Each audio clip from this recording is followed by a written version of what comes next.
Hello दोस्तों, आज हम बनाने वाले हैं गणित का कुछ प्रश्न लिए हैं। एपी के बारे में आज हम जानेंगे इस वीडियो में।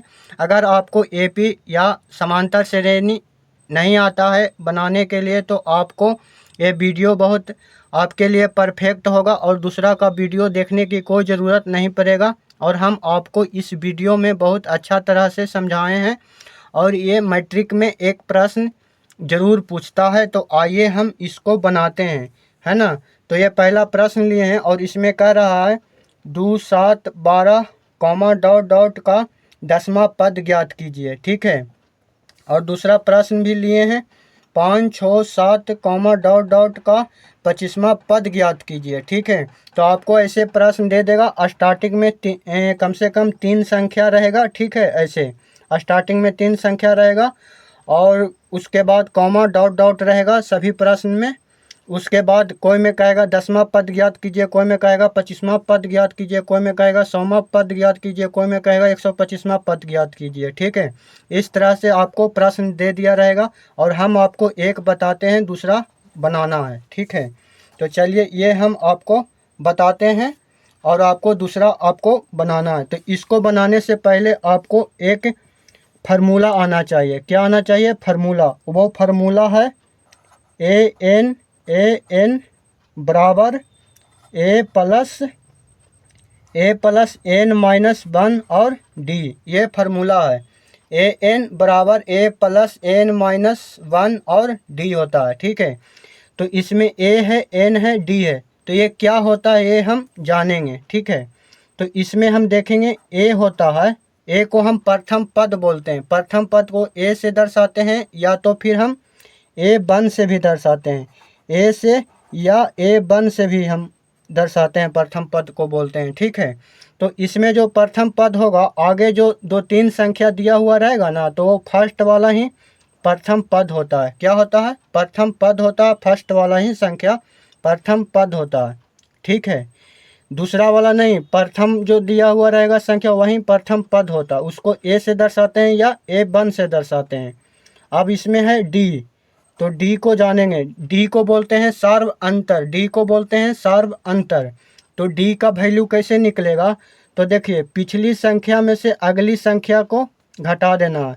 पिछली संख्या में से अगली संख्या को घटा देना।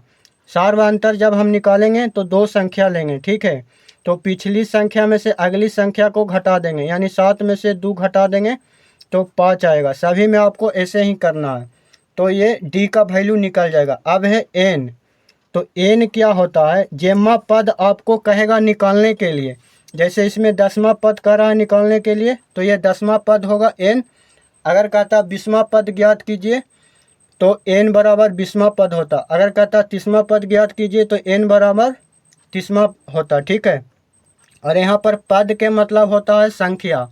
क्या होता है? पद के मतलब होता है संख्या। 10वां संख्या ज्ञात करने के लिए बोल रहा है, ठीक है। तब तो सबका वैल्यू निकल गया, देखिए। तो आइए हम इसको रखते हैं, बनाते हैं। तो यहाँ पर कर रहा है ए एन, तो यहाँ पर भी लिखेंगे ए एन। एन के जगह पर 10 है तो हम 10 रख देंगे, ठीक है। और यहाँ पर ए है तो ए का वैल्यू निकला है 2, प्लस है तो प्लस, फिर ब्रैकेट है तो ब्रैकेट। एन का वैल्यू निकला है 10 तो यहाँ 10 लिखेंगे, माइनस है तो माइनस। उसके बाद 1 है तो 1 रखेंगे। डी है, डी का वैल्यू 5 निकला तो यहाँ 5 रखेंगे, ठीक है। उसके बाद ए 10 लिखेंगे। उसके बाद 2 है तो 2, प्लस है तो प्लस, 10 में से 1 जाएगा तो 9 बचेगा। इसको घेर के लिखेंगे ब्रैकेट में। और ये 5 है तो 5 लिखेंगे। उसके बाद ए 10 है तो 10 लिखेंगे, ए 10 लिखेंगे। उसके बाद 2 है तो 2 लिखेंगे और यहाँ प्लस है। तो देखिए 9 है और कुछ नहीं है, किसी भी चीज़ का चिन्ह नहीं है, ये इसका मतलब गुना है। तो क्या करेंगे? ए 10 बराबर 2 है तो 2 और 9 गुने 5 करेंगे तो क्या हो जाएगा? 45 हो जाएगा। अब 45 और 2 क्या हो जाएगा? 47 हो जाएगा। यानी ए 10 बराबर हमको मान निकल गया 47। क्या निकल गया? 47 निकल गया। अभी ये आंसर नहीं हुआ, ठीक है। अभी ये आंसर नहीं हुआ तो इसमें हम कैसे लिखेंगे? लास्ट में हम लिखेंगे अतः दी हुई दी हुई एपी का 10वां पद। जम्मा पद पूछा, इसमें 10वां पद पूछा है, तो यहाँ पर हम लिखेंगे 10वां पद। 10वां पद कितना है? 47 है। 10वां पद 47 है। ठीक है, इस तरह से हम बनाएंगे। आपको सबसे पहले ये फार्मूला याद होना चाहिए। ठीक है जी, फार्मूला याद होगा तो बन जाएगा। और यहाँ पर हम बताए हैं ए होता है प्रथम पद, बोलते हैं ए को प्रथम पद, तो स्टार्टिंग में जो संख्या रहेगा वही हो जाता है। और डी को बोलते हैं सार्व अंतर, तो सार्व अंतर को पिछली संख्या में से अगली संख्या को घटाएंगे, आगे से 2 संख्या लेंगे।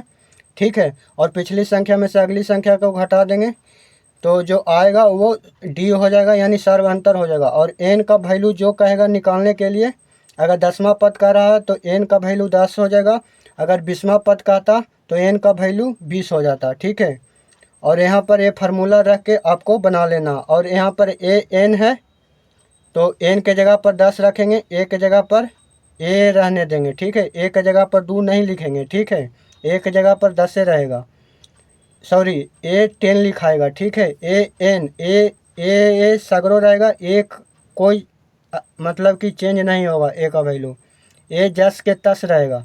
लेकिन एन के जगह पर जो वैल्यू रहेगा वो लिखना, और लास्ट में आपको ऐसे लिख देना आता दी हुई एपी का 10वां पद 47 है। आई होप कि ये वीडियो आपको बहुत अच्छा लगा हो, तो समझ में आया हो, तो ये आप प्रश्न बना लीजिए और कमेंट बॉक्स में आप आंसर दीजिए। ठीक है, वीडियो देखने के लिए धन्यवाद।